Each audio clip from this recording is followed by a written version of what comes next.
Tomer Déborah, chapitre 5, partie 4. Nous sommes le 22e jour du mois. Chers amis, Hashem Alechem Tihyou, Leorechem Vishanim Neimim, Ezreinu Beshem, Adonai, Oseh, Shamayim Vaaretz. Réveillite. Quatrièmement, la tête c'est la Kalanim, porter secours aux nécessiteux. Mais Dogma, Yesod ou Malchut.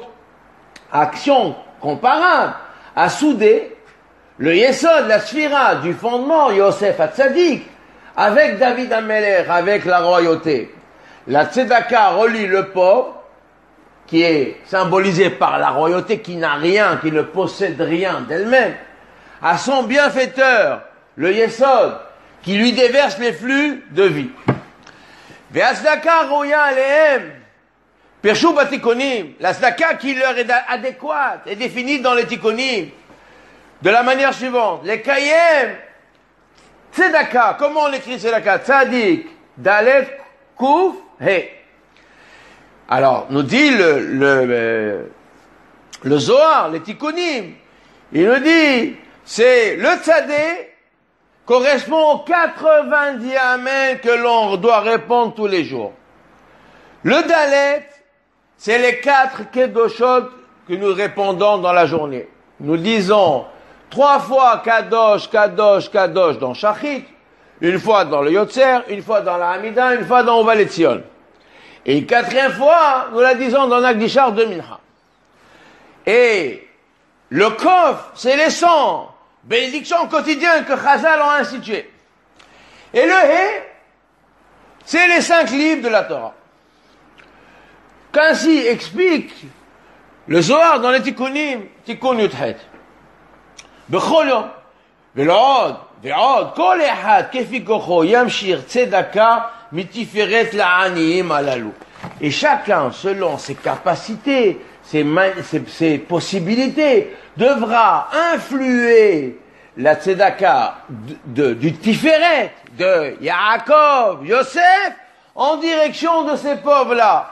Et il leur présentera les glanages de toutes les sphirotes. Ici, il fait allusion à la mitzvah de glaner. Donc, c'est ce qui a marqué. Yasmi alem leket, mia sphirot kulam. Leket, c'est le glanage. Ainsi que nous l'avons vu dans Ruth. Shicha, c'est l'oubli des gerbes. Misod a Omer a Elion. Shei Bina. Le tas de gerbes oubliées, la Shechicha, selon le secret du Homer, le Homer suprême d'en haut, qui est la Bina, ou bien la Péa, le coin du champ, abandonné aux pauvres. Mais Bhinat Malchut Atzma, le coin du champ, c'est le Malchut lui-même. La Péa abandonnée aux pauvres, du caractère de Malchut lui-même, qui est l'extrémité de toutes les autres sphirotes, sur lesquelles il est dit, et tu abandonneras aux pauvres et à l'étranger. Les Ani, la guerre, ta'azovotam. Shafilu atiferet, guerre, les mata be Malchut. Parce que même le Tiferet, quand il descend en bas dans le Malchut, il est lui-même considéré comme étant un étranger. Puis il continue, et il dit, les anim la guerre ta'azovotam, shafilu atiferet, guerre les matabé malchut, tzarich la tête l'homme et elu atikonim. Et il faut donner aux pauvres, aux malchut, tous ces tikonim que nous avons mentionnés. Et de même, Maaser Sheni, le deuxième Maaser, que nous devons monter une fois tous les 3 ans. Maaser Sheni, c'est le deuxième Maaser que nous montons la première année, la deuxième année, la 4e et la 5e. Nous rachetons le Maaser Sheni, nous le montons, nous le consommons à Jérusalem. Les Alot Amalchut, Yim Maaser et la Yesod, Anikra Ani. Le Yesod, il a rien, il est appelé Ani, il va transmettre tout ce qu'il possède au Malchut. Donc on lui donne 1/10. C'est allusion au Malchut qui est la 10e sphira. Ve'im ikashrena betiferet, itel mina maaser et la guerre, ve'kama tikonim nichlalim bazé. Et quand il donnera cette action-là aux aux pauvres. Alors, combien des tikkunim réaliseront de cette manière-là? Nous allons expliquer un petit peu tout ceci. Celui qui possède la richesse étend le bras pour secourir le malheureux, en lui donnant ne serait-ce qu'une pièce, relie par son acte les 4 lettres du nom et le reforme. Il rétablit la Shekhinah. C'est ainsi qu'explique Rav Ahari Zichrono Livracha. Il tient la pièce a une forme de yod. Elle est saisie par les 5 doigts de la main qui sont le hé du nom. Il tend le bras, ça forme un vav. Et il donne la pièce dans la main du pauvre qui est le hé. Donc en vérité, vous remarquez qu'en vérité, il devrait donner la pièce, le vav, le hé et le vav, il serait à l'envers. C'est par l'épaule qu'il devrait donner. Mais en vérité, il lit l'yud kevav et il donne le yud directement au hé. La main tendue du pauvre vers la pièce et la dernière lettre du nom qui se ressoude et se reconstruit. Le pauvre est le malchout qui ne possède rien d'elle-même, uniquement ce que les sphirotes du haut lui procurent. Par cet acte s'établit une relation entre les extrêmes qui sont opposés de par leur nature. Le riche et le pauvre vivent dans 2 mondes différents, dans des sphères différentes. Ils évoluent dans 2 mondes totalement opposés et différents. Comment les faire se rencontrer? Comment rétablir l'injustice, entre guillemets, l'indifférence, le dédain que subit cet être insignifiant dont personne ne se préoccupe? Le riche, en portant son regard sur le pauvre, en lui portant de l'intérêt, rétablit une relation d'égalité entre eux. C'est le shalom. La relation devient alors normale. C'est pour cela que la tzedaka est qualifiée de shalom. Il est marqué dans le pasuk, ve'avetia tzedaka, va'yamasa tzedaka shalom. C'est la perfection, car cet acte passe par le conduit du yesod. Donc nous allons voir à présent, grand est celui, donc le Zohar réalise tzedaka, c'est répond déjà aux 90 amen. Alors nous dit, chachamim, gadol ha'oneh amen, yoter me'amvarech. Grand est celui qui répond amen, bien plus que celui qui récite la bénédiction. La Gemara dans Brachot, même Zayin Amud Aleph. En effet, le nom de Dieu, nous l'avons déjà dit, s'écrit Yud-Ke Vav-Ke. Il est prononcé Aleph Dalet Nun Yud. Nous n'avons pas le droit de prononcer le nom tel qu'il est écrit. Parce que le verset dit, Ze Shemi ve Ze Zichri le Dordor. Voici mon nom et voici comment il doit être prononcé. Donc on n'a pas le droit de le prononcer tel qu'il est écrit. Le nom est écrit sous une forme et le rappel, la mention du nom est sous une autre forme. Donc on n'a pas le droit. La Gemara en Kiddushin nous apprend cela de la Daf Ayin Aleph. Le nom de 4 lettres tel qu'il est écrit appartient à la réalité, en réalité au monde de la spiritualité totale. Là où sa gloire se déclare totalement. Dans le monde ici-bas, le nom est voilé, habillé, caché dans la nature de la création. Le nom tel qu'il est prononcé signifie maître du monde. Adonai. Adon, maître. C'est ainsi que va le dévoiler Abraham, en répondant Amen, après une bénédiction. L'intention est de faire l'harmonie entre l'écriture et la prononciation.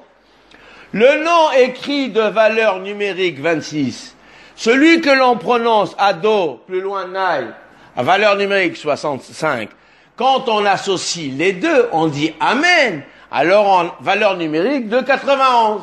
C'est ce que nous voyons souvent dans le Zohar. Il dit, celui qui arrive à faire la kavana de la bracha et unir le nom, faire l'unicité du nom, c'est alors il a la kavana de faire Yud Aleph et Dalet, Vav Nun et Yud. Les 4 saintetés Kedushot sont récitées dans la prière correspondent au chant des anges, qui se réunissent en légion pour ensemble élever la louange du Seigneur.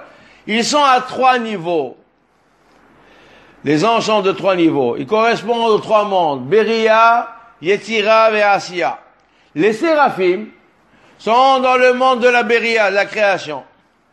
Hayot HaKodesh, les êtres saints, au monde de la Yetzira, la transformation.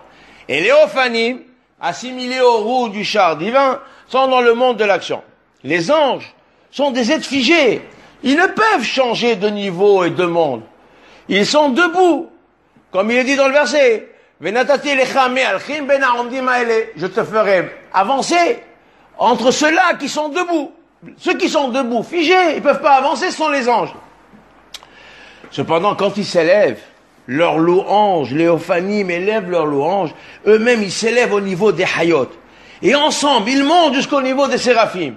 Et là, ensemble, la louange est récitée à l'unisson. Et là, de par la puissance qui émane de la présence de la gloire divine, ils se décomposent. Leur corps devient liquide. Ils disent avec crainte et le tremblement, l'effroi, la grandeur du Tout-Puissant. Le sens de cette proclamation est l'assemblage de tout ce qui compose la création, qui à tous les niveaux proclame la gloire du Seigneur Tout-Puissant, Roi du monde. Il n'y a rien d'autre de réel en ce monde, tout se fond en lui. Donc c'est ça la Kedusha. Les 100 bénédictions, nous expliquons maintenant le Kof, prouve ces 100 bénédictions que Moshe ou David ont instituées. Sont instituées afin de tirer tous les flux vers ce monde. La Gemara, elle dit que Hashem, Shoel, Meimar, Kim, Lira, Oto. Qu'est-ce que Dieu il réclame de toi? Que tu le craignes. Alors, il y a plusieurs endroits, Tosafot, Rachid, dans plusieurs endroits, ils disent, ne dis pas Ma, dis Méa. Méa, ça fait 100.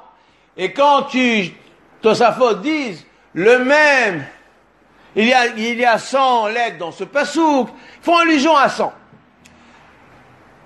Maintenant, regardons que David Améler aussi, il a institué cela. À l'époque de David Améler, la vie de l'homme a commencé à se réduire.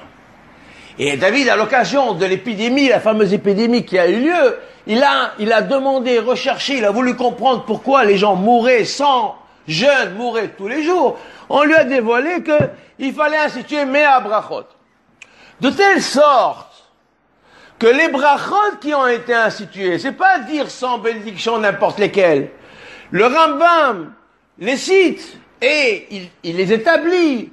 C'est dans la régularité du système. C'est des rayons du juif, il y a 100 bénédictions. Alors il est quand ceux du matin, puis ceux de Tfilin et de Tzitzit, puis ceux de la Tfila, puis ceux qu'on a l'habitude de faire, Berkat Amazon, de l'Etila, etc. C'est le Seder Hayom. Sans pas dire 100 bénédictions n'importe lesquelles. C'est la régularité de 100 brachot qui sont fixées de manière tout le temps les mêmes. C'est pour de faire en sorte que ces brachot rallongent la vie. Elles sont la source de bénédiction, la source de vie qui se prolonge. Parce que celle à l'époque de David a commencé à se réduire. Donc quand on dit le mot barour, quelle est la kavana? Nous dit Nefesh HaChaim. C'est rallonger, augmenter, amplifier.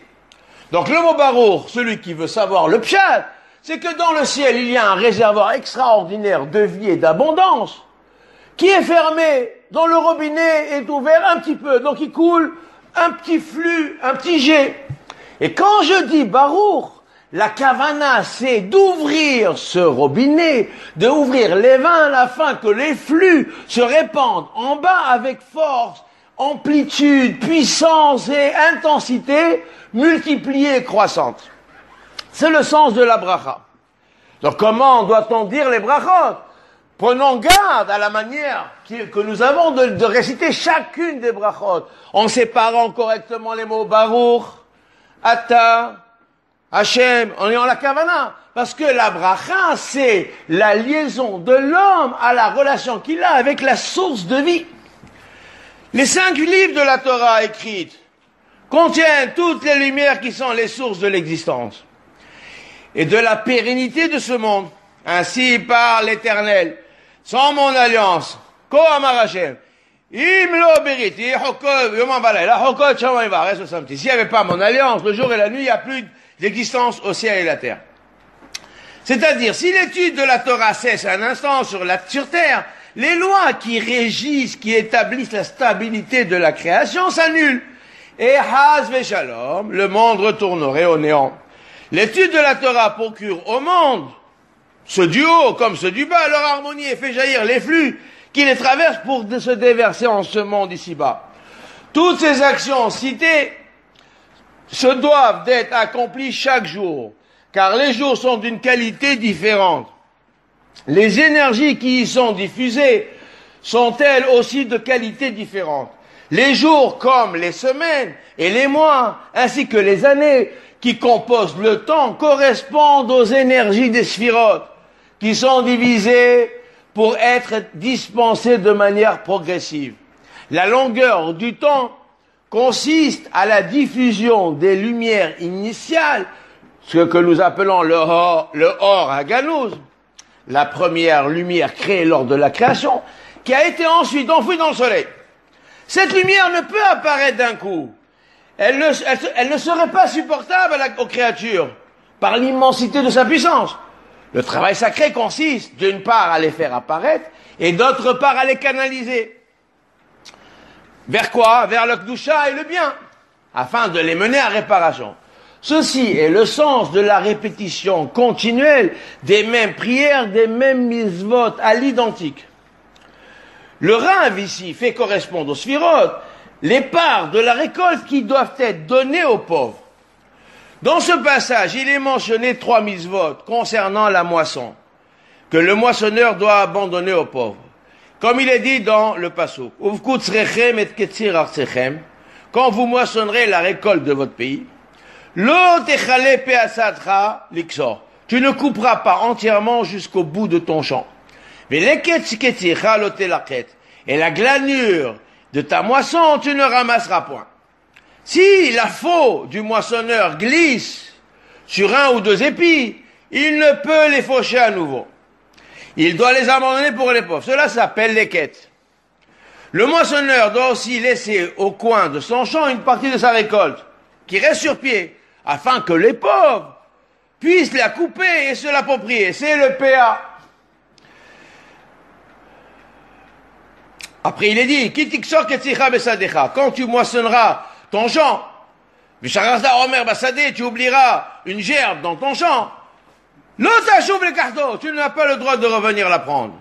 Mais elle restera pour l'étranger. La guerre,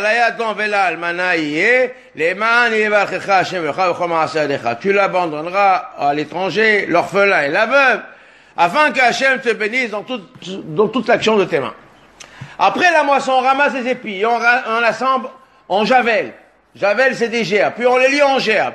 Et on en fait des meules que l'on ramasse en passant dans le champ avec une charrette. S'il arrive qu'en avançant, on s'aperçoit une meule oubliée, il est interdit de faire marche arrière pour la récupérer. Elle sera abandonnée au poste. Cette mitzvah est appelée shicha. C'est la seule mitzvah de la Torah qu'on ne peut accomplir qu'uniquement en oubliant. Si on laisse exprès la chose là, c'est pas une mitzvah. Ce sera la zakat, tout ce qu'on veut, mais la mitzvah de shicha ne sera pas accomplie. La 4e mitzvah est la mitzvah du maaser ani, sur les récoltes de céréales, sur celle des oliviers et de la vigne. La Torah nous commande d'effectuer les prélèvements suivants. La trouma, 1/50, on donne au Kohen. Mais après, on prélève maaser rishon, qu'on donne au Lévite 10%. Trouma de maaser, le Lévite de ce qu'il a reçu, il donnera 10% au Kohen. Maaser Sheni, après on prélève un maaser, 10%, qui devait être consommé à Jérusalem, lors des fêtes de pèlerinage. On a la possibilité de transférer la sainteté des fruits sur des pièces. On ajoute une valeur de 20%, et on utilisait cet argent-là pour faire les corbanotes et pour manger au temple. Une fois tous les 3 ans, ce maaser Sheni devenait maaser ani. Il était donné aux pauvres la 3e et la 6e année. Le chant fait référence au malchut, comme nous l'avons vu plus haut. La meule de gerbe, oubliée, fait référence à la bina. Cette meule est appelée Omer, comme le décompte des 50 jours qui séparent Pessah de Shavuot. Alors on compte Al Sefirat à Omer. C'est quoi ce Omer-là? Comment de Pessah je vais arriver à Shavuot? Shavuot, c'est le Omer, c'est le compte qui me permet d'arriver à Bina. Les 50 portes de la connaissance. C'est la matrice d'où émane la vie, d'où émane la Torah. Ces jours, comme tous des épis rassemblés, puis liés en javel, donc et puis liés en gerbe, pour obtenir une meule. Donc on compte les jours, on compte les semaines, et après chaque semaine on lit les semaines, et ça devient et ça devient un Homer. La PA, qui est l'extrémité du champ, fait elle aussi référence au Malchut, qui est l'extrémité de toutes les sphirotes. Elle en est la dernière. Le pauvre et l'étranger font référence au Yesod, qui est qualifié ici de pauvre car il ne possède pas d'énergie propre. Il récupère les énergies du haut, comme nous l'avons dit précédemment. Un homme qui possède des champs est lui-même considéré comme un pauvre quand il est en déplacement. Il a le droit alors de servir des parts qui reviennent aux pauvres. N'étant pas à même de leur donner, il est comme un pauvre. Le Tiferet lui-même est comme un étranger qui s'installe en bas dans le Malchut. La dîme fait allusion à la 10e sphira, le Malchut. C'est elle qui élève toutes les actions positives des hommes.